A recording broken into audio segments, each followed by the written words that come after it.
So last night, there was a town hall by possibly a little-known senator, or you may have heard of him, Senator Bernie Sanders.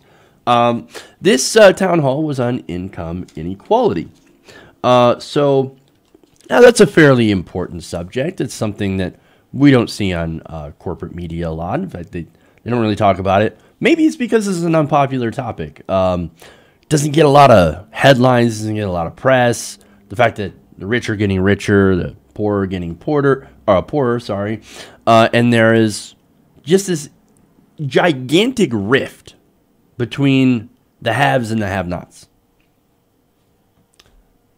Well, judging on the numbers that the event drew last night, you can pretty much say that no, it's not an unpopular subject to talk about. In fact, it's a very important subject to talk about because it received about 1.7 million live viewers.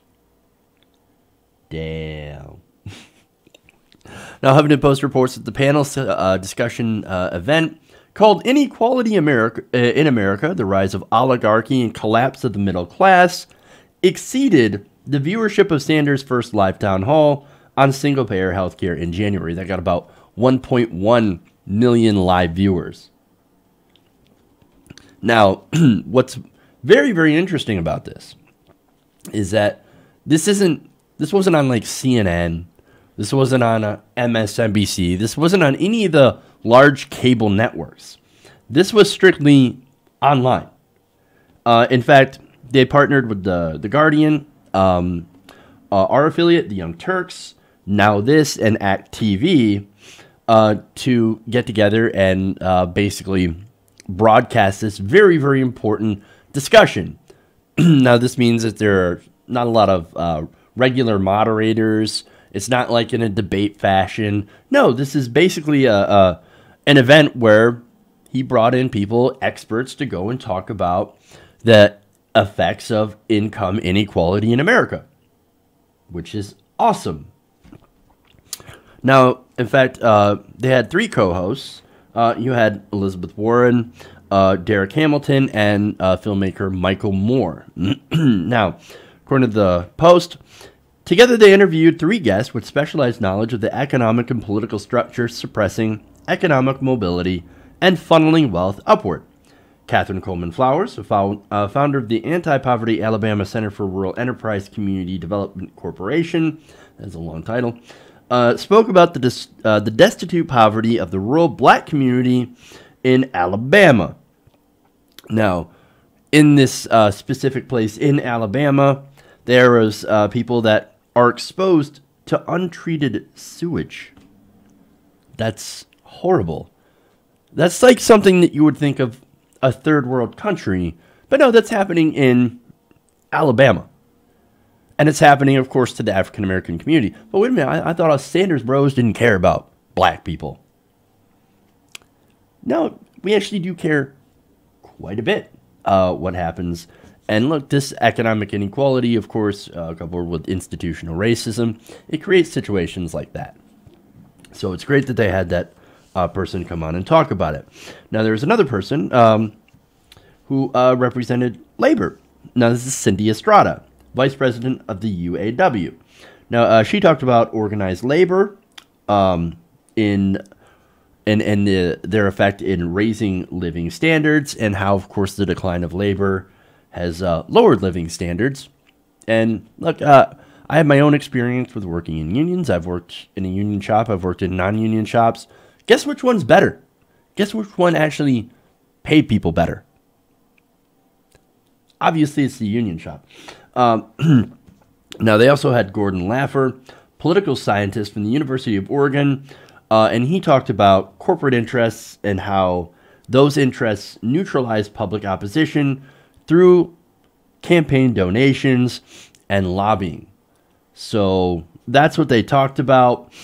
And look, 1.7 million people, and that's not including the 450 people that were actually in the town hall in person, plus the 100 in the overflow room. that viewed this event. 1.7. So let me give you some comparisons of how other networks, as I said before, this was not on CNN. This was not on MSNBC. So how did CNN do? They got about 966,000 viewers on average last night. Throughout that time, when the town hall was taking place. Sad.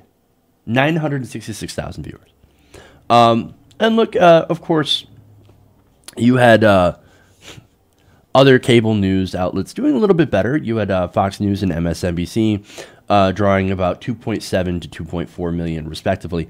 But that's, of course, look, these are gigantic companies. Fox News, MSNBC, of course, they're usually that's what they usually draw per night. But now you have these upstart people on the internet. It wasn't too long ago, and look, there is still that dismissive attitude. But they look at online outlets. They look at people doing online town halls and things like that, and they're like, you're never going to get any viewers. No, nobody cares. The future is cable news. No, it's not. These, again, relatively small networks compared to, of course, cable news. It gets billions of dollars. This is $1 billion corporations versus, Act Now, Now This, Act TV. These are small internet companies. The Young Turks is a small internet company. And here they're getting 1.7 million live viewers. Almost catching up. In fact, look, online news, it's coming. It's coming to take over.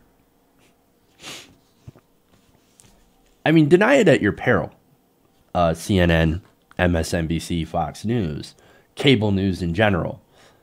But, as I said, younger people. Look, the average demographic age of people watching those cable news channels anyway is 60 plus, at least. Fox News is somewhere around like 79. And even MSNBC is 65. So you've got a lot of old people watching traditional news.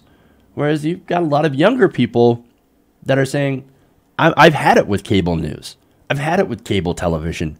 They're not giving us the whole truth, or they're not giving us a real perspective. They're just doing standard establishment talking points. And we're tired of that. We actually want to hear what you guys think about the news. I know, news people having an opinion, it was unheard of back in the day. It's still unheard of when it comes to cable news. So, but I tell you, cable news, their days are coming. And more town halls and things like this is the way to do it. Hey everybody, thanks for watching this video. If you want to see more like this, please hit the subscribe button below. And if you want to support truly independent progressive media, please consider becoming a patron at patreon.com/TYTNation.